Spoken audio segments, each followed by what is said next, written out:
You guys want to hear it? It's still rough, but I think we got a runner.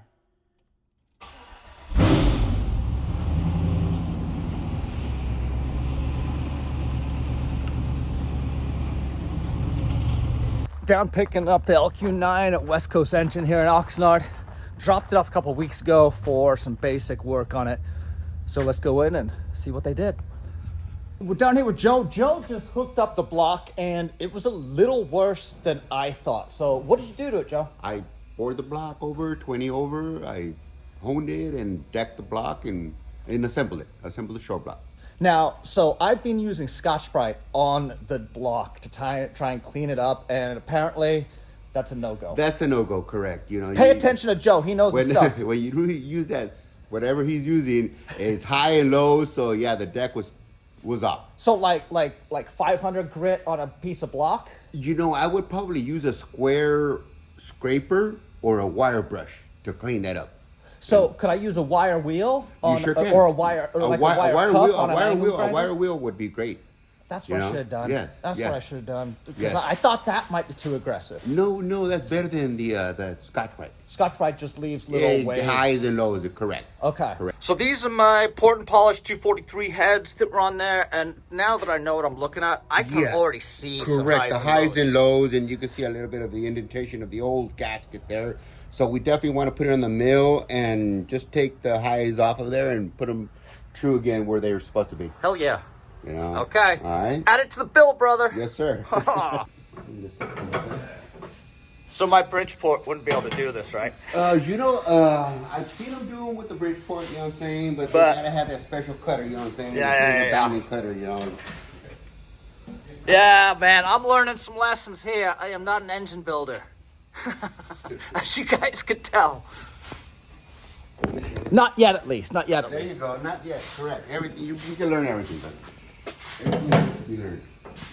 How long you been doing this? I've been doing this now for 45 years. 45 years. Yes, sir. You know. Hell yeah, Joe. You know. I bet you built some badass I engines. put some motors together that out there in the desert, they're wheeling around. You know what I'm saying? You know. Yeah. Okay. It's a pretty head. You know. Yes, sir. Well, we're gonna make it better right now. I'm gonna straighten out the head right now, and then we're gonna. Once we pass our first pass with the mill, then you'll be able to see your highs and lows. You know.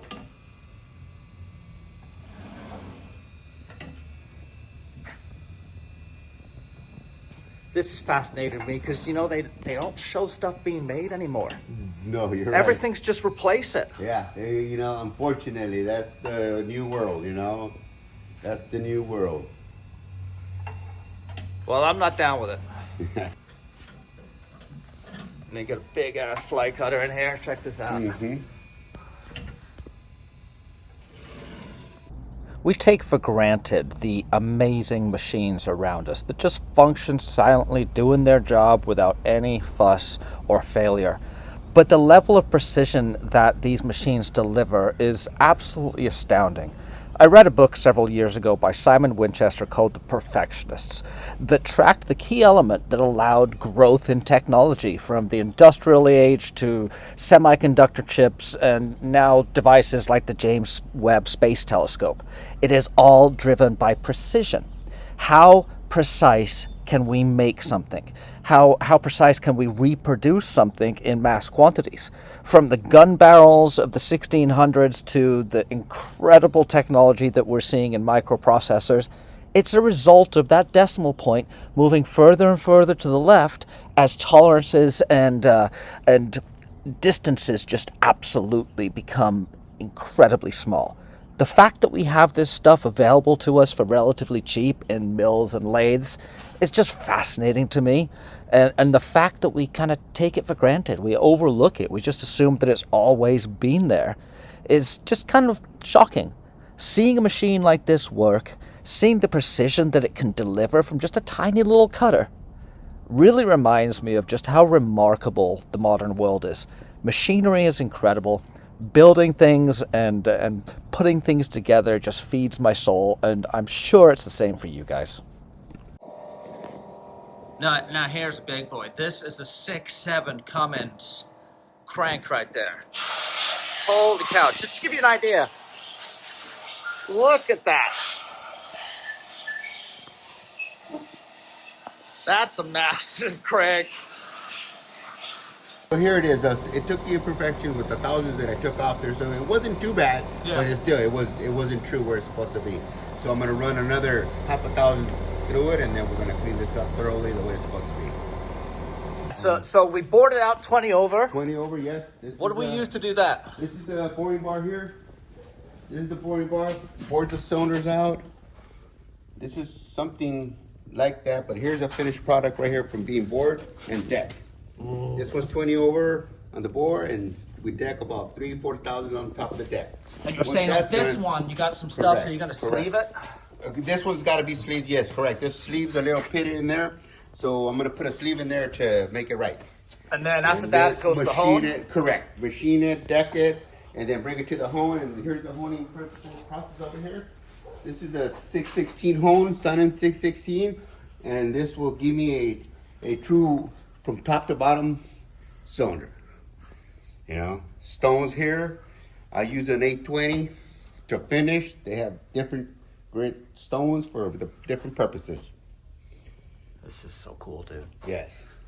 And then the dingle ball. There it is. The backyard if you need home. if you need that. And then how do you deck the block? I deck the block right over here, my friend. Here's the actual. I'll remove this plate here.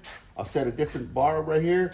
Set the block right on top of this bar, and I roll it over both sides. Either way, I get my high, my low, and I zero out from end to end, corner to corner, and then I just run the mill straight across, and there it is. Badass. Yeah. And here, I'll show you my block all milled out over here. So, it looks like it got hot tank too. Yes, sir. Yeah. Go ahead and turn it over for me if you can, so we can, you want to just wrench Yes, it? sir. Hit the wrench on it.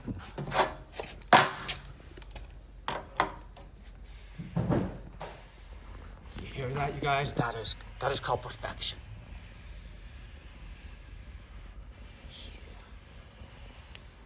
Nice. New pistons, new rings. Yes, sir. New bearings.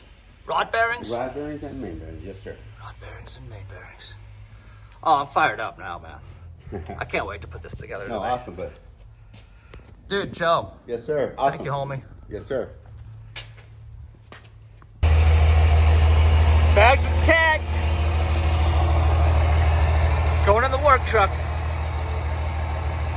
If you're looking to put an LS in your square body, I got a video for you. I'm gonna link it up right here. It's a few years old, but it goes through all the basics, what you're gonna need, how it's gonna work, and what you get out of it.